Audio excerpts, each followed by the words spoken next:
Hello दोस्तों, पुनः आप सभी का दिल खोलकर स्वागत है। तो दोस्तों, हिंदी सिलेबस जो हमें दिया गया है आयोग द्वारा, उसका एक महत्वपूर्ण बिंदु कवि और लेखक, उनके संबंध में जानकारी प्राप्त करने का प्रयास किया जा रहा है। उसी में देखो, पिछला हमने देखा था कबीरदास जी के बारे में, आज है सूरदास जी, ठीक है, जो कि भक्ति काल के कवि रहे हैं। तो इनके बारे में जानकारी प्राप्त करते हैं। इनका जन्म कब होता है? देखो, जन्म जन्म होता है इनका 1483 1483 ईस्वी में इनका जन्म होता है, ठीक है। ध्यान रखिएगा, रुनकता ग्राम में होता है इनका जन्म, रुनकता,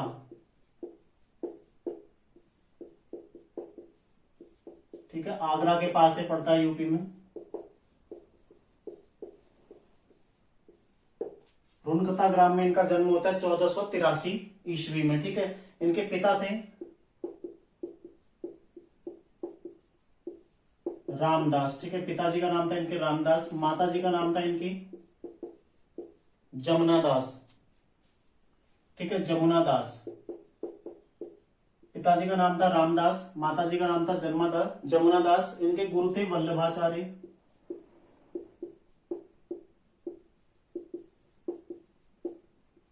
गुरु थे इनके वल्लभाचार्य, ठीक है, जिन्हें पुष्टि मार्ग का प्रवर्तक माना था, ठीक है, पुष्टि मार्ग के प्रवर्तक।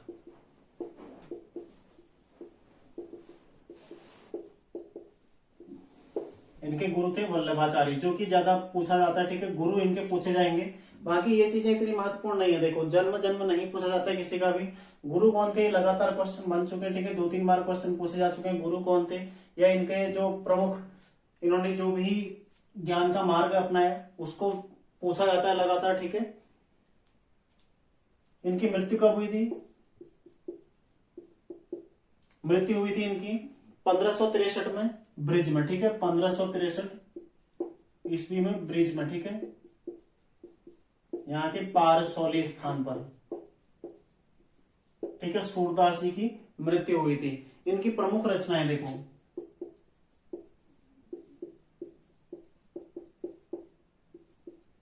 प्रमुख रचनाएं हैं सूरसागर, सूरसारावली,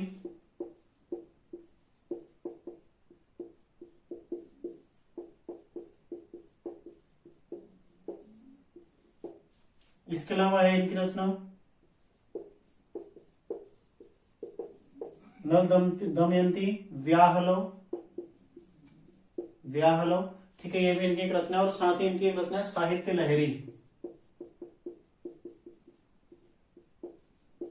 साहित्य लहरी, ध्यान रखिएगा, ठीक है, साहित्य लहरी। इनकी रचना है सूरसागर, सूरसारावली है, ठीक है, सूरसारावली, नल दमयंती, व्याहलो और साहित्य लहरी इनकी प्रमुख रचना है। इनकी भाषा कौन सी रही है? ब्रज भाषा, ब्रज भाषा इनकी रही है, ठीक है। मुख्यतः इन्हें वात्सल्य रस का सम्राट माना था, ठीक है, वात्सल्य रस के सम्राट कहा जाता है इनको, ठीक है, वात्सल्य रस के सम्राट इनको कहा जाता है। साथ ही इन्हें पुष्टि मार्ग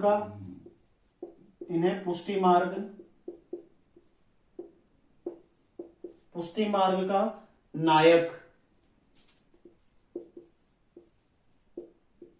और अष्ट सखा, ठीक है, अष्ट सखा, ध्यान रखिएगा, अष्ट सखा की संज्ञा दी जाती है।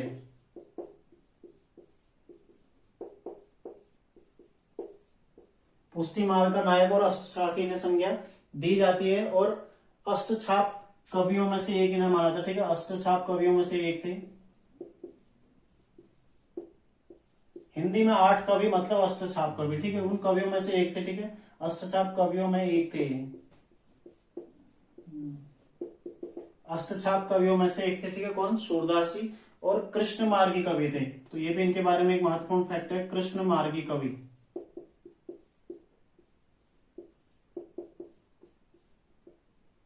ठीक है। तो ध्यान रखिएगा, देखो, सूरदास जी जो कि भक्ति काल से संबंधित हैं। जन्म होता है 1483 ईस्वी, रुनकता ग्राम, आगरा के समीप इनका जन्म होता है, ठीक है। पिता कौन थे? रामदास, और माता कौन थी? जमुना दास। ज्यादा महत्वपूर्ण फैक्ट जो ये गुरु थे इनके वल्लभाचार्य, जो कि पुष्टि मार्ग के प्रवर्तक माने जाते हैं। ठीक है, मृत्यु होती है 1563 में। रचनाएं पूछी जा सकती हैं जिनमें देखो सूरसागर, सूरसारावली, नल दमयंती, व्याहला और साहित्य लहरी, पांचों रचनाएं इनकी महत्वपूर्ण। ठीक है, पांचों रचनाएं आपको ध्यान रखने महत्वपूर्ण है।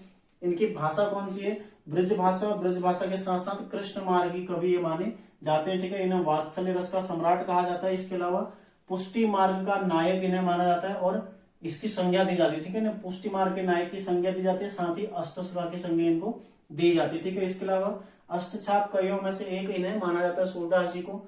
तो हमारे दो कवि क्लियर हो चुके हैं, सबसे पहले कबीरदास जी और दूसरे सूरदास जी। ठीक है, तो इसी तरह एक एक टॉपिक हम रोजाना कवियों का लेते रहेंगे ताकि हमें आगे ज्यादा दिक्कत ना हो। ठीक है, एक साथ पढ़ने से बेहतर है कि हम उसको टुकड़ों में पढ़ें, एक एक करके पढ़ें, तो ज्यादा बेहतर समझ में भी आएगा और अच्छे से याद भी हो जाएगा। ठीक है, तो मिलते हैं नेक्स्ट क्लास में। आप लोग तैयारी करते रहिए, ज्यादा से ज्यादा रिवीजन कीजिए। देखो, मैटर इकट्ठा करना ज्यादा जरूरी नहीं है, आपने ग्रंथ लिख के रख लिए उतना महत्वपूर्ण नहीं है, आप कितना याद कर रहे हो, कितना ज्यादा आप रिविजन कर रहे हो, कैसे पढ़ रहे हो, ये मायने रखता है। ठीक है, तो रिवीजन ज्यादा से ज्यादा कीजिए। मिलते हैं नेक्स्ट क्लास में।